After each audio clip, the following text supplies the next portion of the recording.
내부 환경미화에는 뭐가 중요해요? 보통 이런 건물에는 출입구 바로 안쪽에 보면은 우편함부터 나오거든요. 그래서 맞아요. 우편함도 저희가 정말 많이 부착하고 교체도 많이 했었는데요.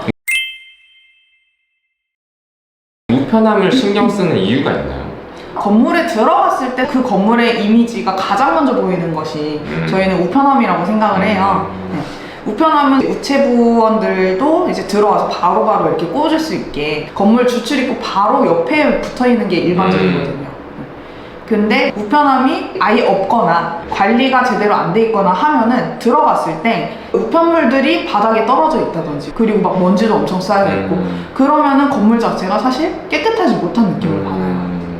그래서 우편함을 저희가 설치했던 사례들은 보면 우편함도 사실 디자인이 좀 여러 가지가 있는데 일단은 우편물을 부착할 위치나 사이즈를 보고 위치가 좀 널널하다, 사이즈가 좀 괜찮다라고 하면은 여유롭게 내가 원하는 사이즈로 좀 할 수 있다. 네네. 선택의 폭이 넓겠네요. 그렇죠. 그러면은 좀 이제 크고 괜찮은 좋아 보이는 우편함을 설치를 하는 거죠. 요 우편함입니다. 이게 얼굴이네요 지금. 네. 만약에 공간이 좀 부족하다, 좀 협소한 경우에는 또 다른 식으로 붙이기도 해요. 그러니까 부착할 공간이 부족하다. 네, 이런 식으로 좀 간소하게 부착을 하기도 해요. 일단 공간을 차지하지 않아도 되니까. 따지고 보면 별거 아닌 걸 부착했다고 생각하시는 분도 있을 것 같은데 없던 걸 만든 거잖아요. 맞아요. 그걸로 인해서 되게 얻어지는 효용이 있는 것 같아요. 네. 또 이 건물 같은 경우에 저희가 우편함을 달기 전에 정말로 많이 고민을 했어요. 왜냐하면 여기 같은 경우에는 주출입구를 들어갔을 때 일자로 쭉 뻗어있는 약간 복도 같은 느낌이거든요. 여기에 만약에 저희가 아까 봤던 그런 큰 우편함 그런 거를 벽에다가 설치하게 되면은 사람이 지나갈 때 이거를 칠 수도 있다. 어깨 받고 할 수 있는 거죠. 그래서 저희가 좀 최대한 작은 우편함으로 설치를 했던 사례입니다. 그래서 우편함 얘기를 했고요. 이제 보통 상층부로 이동하기 위해서는 어디로 갈까요? 엘리베이터로 가겠죠? 가겠죠. 엘리베이터 버튼 옆에는 보통 층마다 어떤 업체가 들어가 있는지 볼 수 있는 인포메이션 간판이 있는데 그것도 저희가 많이 했었어요. 인포메이션 간판은 사실 있어도 그만, 없어도 그만이긴 한데 없으면 전 매우 불편하다고 생각합니다. 맞아요. 모든 건물이 뭐 음식점이라든지 이런 상업시설 같은 경우에는 밖에 층마다 또 간판이 있어서 뭐 밖에서 볼 수는 있겠지만 뭐 사무실이 좀 많은 건물 같은 경우에는 사무실 보통 밖에다가 대형 간판 크게 해놓진 않잖아요. 맞아요. 그러면은 승강기 안 또는 밖에다가 층별로 표시를 해놓으면 훨씬 더 편하겠죠. 맞아요. 그래서 인포메이션 간판 같은 경우에도 필요하다고 생각이 되는 건물은 이제 임대인분한테 제안을 드리고 이제 저희가 직접 만들기도 하고 주문 제작하기도 하고 이렇게 해서 상황에 맞게끔 진행을 합니다.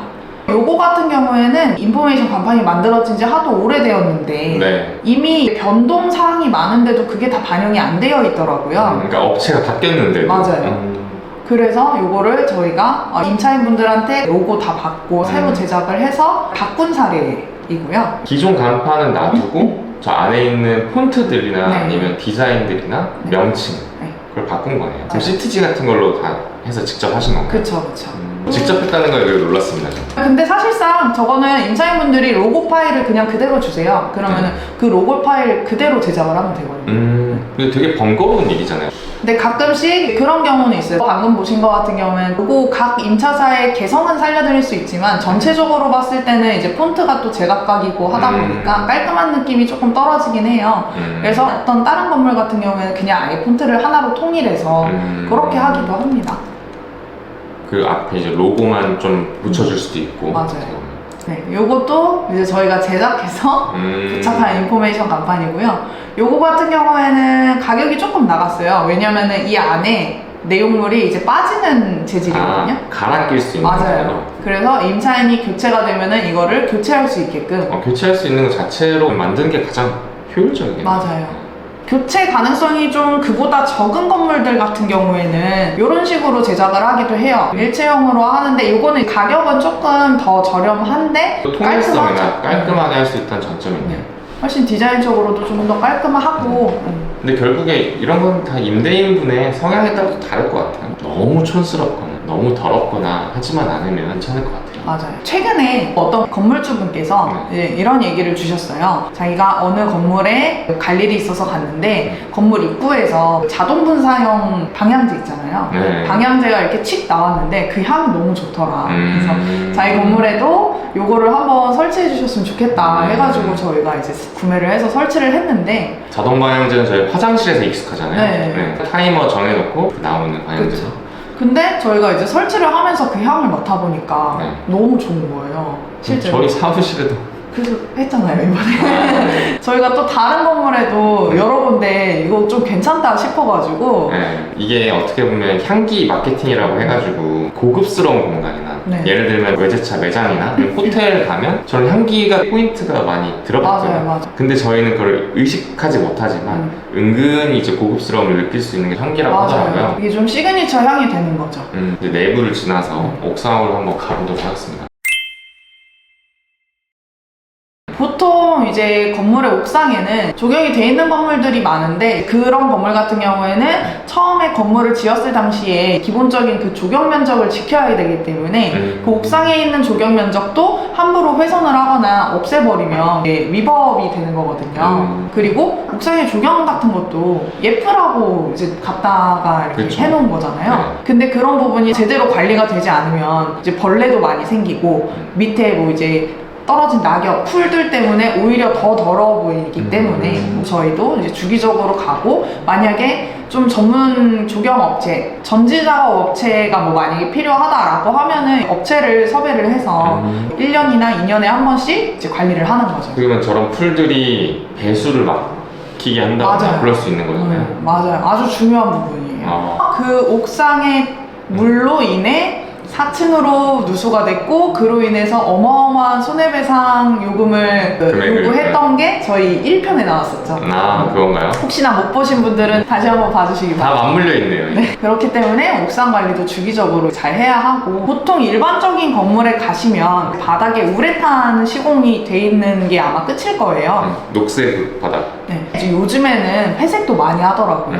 저는 갑자기 생각난 건데, 옥상에 가면 실외기가 많이 놓여있잖아요. 네. 실외기도 되게 미화에 중요할 것 같거든요. 옥상에는 실외기를 두지 말라는 게 1차적인 입장이에요.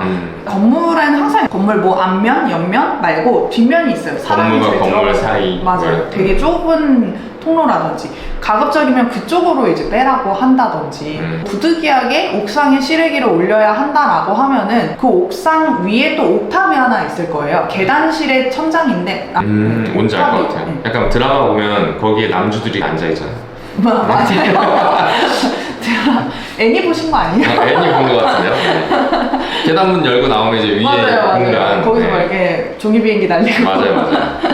맞아요. 그런 옥탑 위에다가 차라리 안 보이게끔 올린다든지. 왜냐면은 그 옥상에는 제가 아까 말씀드렸다시피 1차적으로 미관 쪽으로도 안 좋고요. 그리고 옥상은 제일 중요한 게 방수이기 때문에 방수에 피해를 주는 행위들은 하지 말아야 되거든요. 근데 그 중에서 가장 큰 피해 역할을 하는 게 또 그 실외기예요. 실외기를 받치고 있는 바닥 선반이 이렇게 있는데, 옥상 방수 같은 경우에 기본적으로 한 5년, 7년에 한 번 정도씩은 그래도 해야 된단 말이에요. 근데 실외기를 옮기고 칠하고 그걸 다시 나중에 말랐을 때 다시 옮겨놓고, 이게 현실적으로는 거의 불가능하거든요. 또 생각해보니까 그 철제가 선반이 있어도 이 실외기 자체가 진동이 심할 거란 말이에요. 맞아요. 심한 진동 때문에 여기 부분, 그 실외기가 있는 부분에 페인트라든가 우레탄이 좀 많이 손상될 것 같다는 생각이 드네요. 결국에는 그래서 옥상 방수를 어떤 식으로 하냐면 그 실외기의 바닥 그 철제까지 그냥 덮어버리는 거예요. 그러면은 나중에 그 실외기를 띄웠을 때는 그 실외기가 있던 자리만 옥상 방수가 안 되는 거죠. 그렇게 대충 하는 업체들도 있는 거네요, 따지고. 그렇기 때문에 저희는 기본적으로 옥상에 실외기를 올려두지 못하게 하는 편입니다. 일단 오늘 미화에 대해서 대략적으로 훑어봤는데 외부도 그렇고 내부도 그렇고 좀 몰랐던 부분도 많이 알게 돼서 되게 재밌는 시간이었던 것 같습니다. 환경미화 하면 저희는 쓰레기나 이제 외관 위주로 얘기를 하려고 했었거든요. 근데 이제 안쪽에 내부나 아니면 옥상 이런 얘기까지 하니까 시간이 길어졌고 더 궁금한 것도 많은데 그런 것들은 좀 다음 시간에 기회가 될 때 관리에 대해서 지금 할 얘기가 너무 많기 때문에 구독자 여러분들도 새로운 주제로 다루는 저희 리얼티쇼 많이 기다려주시면 좋을 것 같고 응원도 많이 부탁드립니다. 또 궁금하신 거 있으시면 댓글이나 아니면 밑에 이제 연락처로 문의 주시기 바랍니다. 네, 그럼 안녕.